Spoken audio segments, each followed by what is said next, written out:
तो हरियाणा में कुरुक्षेत्र महापंचायत के बाद सरकार की तरफ से जो प्रस्ताव आया बातचीत का, उसके बाद बातचीत हुई और विफल हुई और पीपली में जो नेशनल हाईवे है उसको जाम कर दिया गया किसानों की तरफ से। ये एक बहुत बड़ी खबर है। और राकेश टिकैत कुरुक्षेत्र महापंचायत में जो कुछ कह रहे हैं, आप देख सकते हैं किस तरीके से सरकार पर दबाव बनता जा रहा है, लेकिन सरकार मानने को तैयार नहीं है। गुरनाम सिंह चढ़ूनी एक तरफ जेल में है। जब जनता सड़कों पर निकलती है तो सरकार को झुकना पड़ता है। यह आपने देखा होगा, किसान आंदोलन जो लंबे समय तक 13 महीने तक चला और उसके बाद किसानों ने सरकार को झुकाया, बिल को वापस लेने पर मजबूर होना पड़ा सरकार को। इसी तरीके से आज की एक ऐतिहासिक, आज का जो दिन है उसके बारे में बताएंगे क्यों ऐतिहासिक है। आपको बता दें कि कुरुक्षेत्र में किसानों की महापंचायत हो रही है। यह महापंचायत इसलिए हो रही है क्योंकि गुरनाम सिंह चढ़ूनी जो किसान नेता हैं, उनके साथ करीब 9 लोग गिरफ्तार हो चुके हैं, उन्हें जेल में रखा गया है और उन्होंने जमानत लेने से इनकार कर दिया है। पूरा मामला बताएंगे क्या कुछ है और क्यों आज का दिन ऐतिहासिक है, क्यों पंचायत के बाद सरकार से बातचीत विफल हो गई है और क्यों अब किसान सड़कों पर निकल चुके हैं, यही उनके पास रास्ता बचा है। नमस्कार, मैं हूं प्रभात और आप देख रहे हैं फोरम 4। अभी एक जो बड़ी खबर निकल करके सामने आ रही है उसमें है किसानों और सरकार की वार्ता विफल, नेशनल हाईवे किया जाम, कुरुक्षेत्र में तनावपूर्ण माहौल बना। आज कुरुक्षेत्र में महापंचायत थी। यह महापंचायत इसलिए थी क्योंकि सूरजमुखी के बीज पर एमएसपी की मांग, यानी कि एमएसपी पर सरकार उसकी खरीदारी नहीं कर रही थी। 6400 रुपये प्रति कुंतल था जिसका दाम। इसके बाद इसी खरीदारी को लेकर के पिछली बार कुछ दिनों पहले ही एक शाहबाद में बड़ी पंचायत हुई थी और उसके बाद सड़कों पर जाम करने के लिए किसान निकले थे, लेकिन सड़कों पर उन्हें लाठियां मिली थी। एमएसपी नहीं मिली, लाठियां मिली। तमाम किसान घायल हुए और तमाम किसान नेताओं को गिरफ्तार कर लिया गया। एफआईआर दर्ज किया गया करीब 700 किसानों के ऊपर और सड़कों पर जाम लगाने के लिए उन्हें इसका खामियाजा भुगतने के लिए सरकार ने कह दिया। लेकिन उसके बाद गुरनाम सिंह चढ़ूनी जैसे तमाम नेताओं ने जमानत ही लेने से इनकार कर दिया और कहा कि एमएसपी की जो मांग है, जो 6400 रुपये प्रति कुंतल की खरीदारी सरकार करती है वो करे, और दूसरी बात, हमें हमारे जो किसान नेता हैं या किसान हैं उनके खिलाफ जो एफआईआर गलत तरीके से दर्ज किए गए हैं उनको वापस लिया जाए। हालांकि किसान तमाम घायल हुए थे, किसानों पर जो है पुलिस की ओर से लाठियां बरसाई गई थी, लाठीचार्ज किया गया था और पानी की बौछारें की गई थी। किसान उठ गए थे, लेकिन ये कहते हुए उठे थे कि कुरुक्षेत्र में आने वाले 12 तारीख को, 12 जून जो कि आज है, वहां पर कुरुक्षेत्र से बहुत बड़ा ऐलान होगा और महापंचायत होगी। इस महापंचायत में राकेश टिकैत भी पहुंचे हैं। राकेश टिकैत के आने के पहले और महापंचायत होने से पहले किसानों को रोकने की कोशिश भी भरपूर की गई सरकार की ओर से, लेकिन सरकार की ओर से जो कोशिशें की गई वो नाकामयाब रही।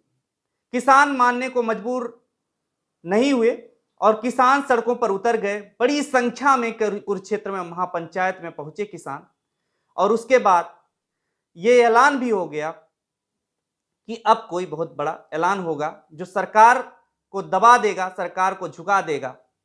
और इसी डर को देखते हुए, हालांकि ये महापंचायत को रोकने की भी कोशिश सरकार की तरफ से की गई, तमाम लोगों को नोटिस भेजा गया, कहा गया कि अगर आप उस महापंचायत में जाएंगे यातायात बाधित होगा, इस तरीके से आपके ऊपर कार्रवाई हो सकती है। तमाम तरीके नोटिस भेजने की कोशिश की गई पूरे हरियाणा में किसानों को, लेकिन इसके बाद भी किसान नहीं रुके और महापंचायत में शामिल हुए। महापंचायत करने के तुरंत बाद ही खबर आई कि सरकार की तरफ से बातचीत होने का ऐलान कर दिया गया। सरकार किसानों से बातचीत के लिए तैयार है, किसानों के आगे सरकार झुक गई, ऐसी खबरें आई। लेकिन 1 घंटे बातचीत करने के बाद भी यह वार्ता विफल रही और उसके बाद यह खबर आ रही है कि कुरुक्षेत्र में महापंचायत से ऐलान हो गया कि सरकार मानने को तैयार नहीं है कि सूरजमुखी पे जो एमएसपी है, जो एमएसपी पे खरीदारी होनी चाहिए वो ले ले वापस और उसके साथ ही साथ किसान नेताओं को छोड़ दे, इसके लिए तैयार नहीं है। इसीलिए अब जो है किसान नेशनल हाईवे को जाम करने के लिए निकल चुके हैं। किसानों के पास एक ही रास्ता बचा है कि वो नेशनल हाईवे को जाम कर दें। कुरुक्षेत्र में राकेश टिकैत ने महापंचायत को संबोधित करते हुए कहा कि किसानों ने एमएसपी पर आवाज उठाई, उन्हें लाठियां मिली। सवाल सिर्फ एक फसल पर एमएसपी का नहीं है। सरकार रेट घोषित करती है लेकिन उस पर खरीद नहीं करती। एमएसपी गारंटी कानून होना चाहिए। आने वाले समय में इस कानून के लिए आंदोलन होंगे। देश में कलम कैमरे पर बंदूक का पहरा है। चढ़ूनी की गलती सिर्फ इतनी थी कि एमएसपी मांगी। हरियाणा सरकार किसानों को जल्द रिहा करे। कोई भी किसानों के आंदोलन को लाठियों से नहीं दबा सकता। एक किसान पर लाठी पड़ेगी तो पूरे देश का किसान इकट्ठा होगा।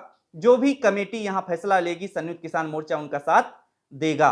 और इसके बाद ही हरियाणा के कुरुक्षेत्र में किसान और सरकार में बातचीत विफल हो गई और उन्होंने जम्मू दिल्ली नेशनल हाईवे 44 पर पिपली के पास ही जाम लगा दिया। किसान पुल और सर्विस रोड बंद पर धरने पर बैठ गए, ऐसी खबरें आ रही हैं। पुलिस ने जाम के चलते वाहनों के रूट डाइवर्ट कर दिए हैं। 2 बार बातचीत हुई इसको लेकर के किसान नेताओं के और प्रशासन के बीच, लेकिन इसके बाद इस मुद्दे पर सरकार गंभीर नहीं दिख रही है। हालांकि आपको बता दें, इस मुद्दे पर महापंचायत में अब पहलवानों का जो मुद्दा चल रहा था एक तरफ, कि पहलवानों के मुद्दे पर भी गिरफ्तारी करने को लेकर के बृजभूषण की सरकार तैयार नहीं हो रही है। बातचीत वहां भी चल रही। सरकार से 15 जून तक का अल्टीमेटम दिया है पहलवानों ने। सरकार ने कहा कि 15 जून तक जांच पूरी करके आपको हम बताएंगे पूरा जो कुछ होगा। लेकिन उससे पहले पहलवान भी मीटिंग कर रहे हैं किसानों के मन से, और उन्होंने कहा है साफ साफ कि अगर गिरफ्तारी नहीं हुई तो 15 जून के बाद बड़ा ऐलान होगा। फिर से जंतर मंतर और तमाम जगहों पर जाएंगे और धरना प्रदर्शन करेंगे। और पहलवान आज भी किसानों की इस महापंचायत में पहुंचे हैं। उन्होंने पूरा समर्थन दिया है। बजरंग पुनिया और तमाम पहलवान वहां पर मंच पर पहुंच करके कहा है उन्होंने कि किसान नेता जो गुरनाम सिंह चढ़ूनी या तमाम लोग जो एमएसपी की मांग कर रहे हैं वो जायज है और इसके लिए हम किसानों के साथ पूरी तरीके से खड़े हैं। एक तरफ पहलवान जो है सरकार से ये मांग कर रहे हैं गिरफ्तारी को लेकर के बृजभूषण की, और एक दूसरी तरफ किसान जिस तरीके से एमएसपी की मांग को लेकर के अब सड़कों पर हैं और लाठियां खा रहे हैं, उसके बाद भी सड़कों पर हैं, महापंचायतें हो रही हैं, उसके बाद सरकार नहीं मांग रही है।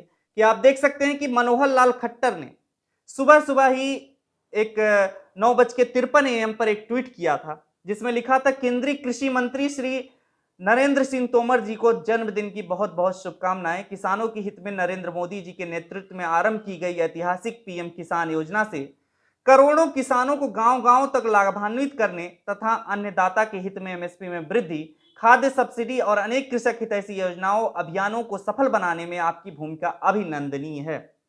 मनोहर लाल खट्टर एक तरफ नरेंद्र तोमर को, जिन्होंने किसानों से कई बार बातचीत की किसान आंदोलन में भी, उनको जन्मदिन की बधाई देते हुए किसानों के मुद्दे पर एमएसपी को लेकर के ऐतिहासिक निर्णय बता रहे हैं एक तरफ, उसी समय पर महापंचायत हो रही पीपली में और किसान सड़कों पर हैं, उनको रोकने की कोशिशें हो रही हैं। ये आप देख सकते हैं किस तरीके से, जहां मनोहर लाल खट्टर एक तरफ नरेंद्र सिंह तोमर को जन्मदिन की बधाई दे रहे हैं, वहीं पर आप देख सकते हैं कि किसान नेता या किसान मंच से जो कुरुक्षेत्र के पीपली महापंचायत हो रही है वहां से गुरनाम सिंह चढ़ूनी को जन्मदिन की बधाई देते हुए उनका केक काट रहे हैं। गुरनाम सिंह चढ़ूनी को का बर्थडे तब मनाया जा रहा है जब वे जेल में हैं, और महापंचायत में उनके जन्मदिन मनाते हुए एमएसपी की मांग कर रहे किसानों का कहना है कि वे हर हाल में किसानों की मांग पूरी होने तक ये आंदोलन जारी रखेंगे और एमएसपी की मांग को पूरा करने तक ये आंदोलन अगर जारी रहा तो सरकार को ध्यान देना चाहिए, और सरकार अगर नहीं ध्यान देती है तो उसका खामियाजा आने वाले समय में उसको भुगतना पड़ेगा। ऐसा नहीं है कि सरकार को ये पता नहीं है कि किसान महापंचायत में बड़ा फैसला ले सकते हैं और सरकार के लिए खतरा साबित होगी, क्योंकि आने वाले समय में हरियाणा में भी विधानसभा चुनाव हैं। इसीलिए आप देख सकते हैं कि मनोहर लाल खट्टर जो हरियाणा के मुख्यमंत्री हैं, मनोहर लाल खट्टर ने ये ट्वीट किया कल ही महापंचायत से पहले कि मैं किसान भाइयों के हित में एक और घोषणा करता हूं, सूरजमुखी किसानों के लिए कुरुक्षेत्र में 20,000 मीट्रिक टन की क्षमता वाले तेल कारखानों का निर्माण करवाया जाएगा और गन्नौर के सब्जी उत्पादकों को 3 वर्षों के लिए सब्जी उत्पादन पर 5,000 प्रति एकड़ की सब्सिडी सरकार की ओर से दी जाएगी। ये सब ट्वीट आप देख रहे हैं मनोहर लाल खट्टर को खुद ही करना पड़ रहा है। किसानों ने इस तरीके से इस तरीके से ये महापंचायत में ऐलान का जो धमकी था, जो चेतावनी थी, उसका ये असर इस तरीके से किसानों का पड़ा मनोहर लाल खट्टर के ऊपर, जो सीएम थे, कि उनको ये सब ट्वीट लगातार करने पड़ रहे हैं और ये बताना पड़ रहा है कि किसानों के लिए वो क्या कर रहे हैं। और यही जो है जनतंत्र की खूबियां हैं, खूबसूरती हैं, कि सरकारों को जनता झुका देती है, क्योंकि जनता ही चुन करके सरकारों को भेजती है और सरकारें 5 साल तक कुछ नहीं करती हैं। किसानों को लेकर के जिस तरीके से कुछ नहीं किया, बल्कि उन्हें लाठियां दी और किसान ही सड़कों पर उतरे हैं और किसानों की खूबियां गिना रहे हैं। ये कहीं ना कहीं बीजेपी के लिए महंगा साबित होगा और इसीलिए सरकार को भी चेत जाना चाहिए समय आते कि इस तरीके की जो मांगे हैं, जायज मांगे हैं, उनको पूरा करना चाहिए, ना कि लाठियों से दमनपूर्वक कार्रवाई करने की कोशिश करनी चाहिए। खबरों में बने रहने के लिए फोरम 4 को सब्सक्राइब करें और नोटिफिकेशन पाने के लिए बेल आइकन दबाएं।